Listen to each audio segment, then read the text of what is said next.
Hello, ദാവീദ് എന്ന ചിത്രത്തിൻ്റെ first day Kerala box office collection റിപ്പോർട്ടാണ് ഇന്നൊരു വീഡിയോ ഭാഗത്ത്.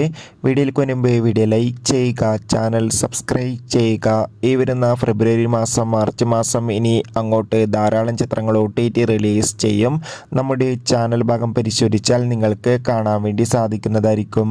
ആൻ്റണി വർഗീസ്, വിജയരാഘവൻ, അജു വർഗീസ്, ഷൈജു കുറുപ്പ് എന്നൊക്കെ പ്രധാന കഥാപാത്രങ്ങളായി ഇന്നലെ റിലീസിനെത്തിയ ചിത്രമായിരുന്നു ദാവീദ്. ചിത്രത്തിന് ആദ്യ ദിവസം തന്നെ മികച്ചൊരു പോസിറ്റീവ് റെസ്പോൺസ് ആയിരുന്നു സ്വന്തമാക്കാൻ വേണ്ടി സാധിച്ചിട്ടുണ്ടായിരുന്നത്. അതുകൊണ്ട് തന്നെ ഏവരുമേറെ ആകാംക്ഷയുടെ ചിത്രത്തിൻ്റെ കളക്ഷൻ റിപ്പോർട്ടും അറിയാൻ വേണ്ടി കാത്തിരിക്കുകയാണ്. ചിത്രത്തിന് ആദ്യ ദിവസം മികച്ചൊരു ബുക്കിംഗ് നടന്നതുകൊണ്ട് തന്നെ 2 കോടിക്ക് അടുത്ത് വരെ കളക്ഷൻ നേടിയെടുക്കാൻ വേണ്ടി സാധിക്കുമെന്നാണ് ട്രാക്കിംഗ് റിപ്പോർട്ടുകൾ സൂചിപ്പിക്കുന്നത്. എന്തായാലും ദാവീദ് എന്ന ചിത്രത്തിൻ്റെ കൂടുതൽ ബോക്സ് ഓഫീസ് കളക്ഷൻ റിപ്പോർട്ടിനായി കാത്തിരിക്കാം. ചിത്രം കണ്ടവരുടെ അഭിപ്രായം തീർച്ചയായും കമൻറ്റ് ബോക്സിൽ രേഖപ്പെടുത്താൻ വേണ്ടി ശ്രമിക്കുക.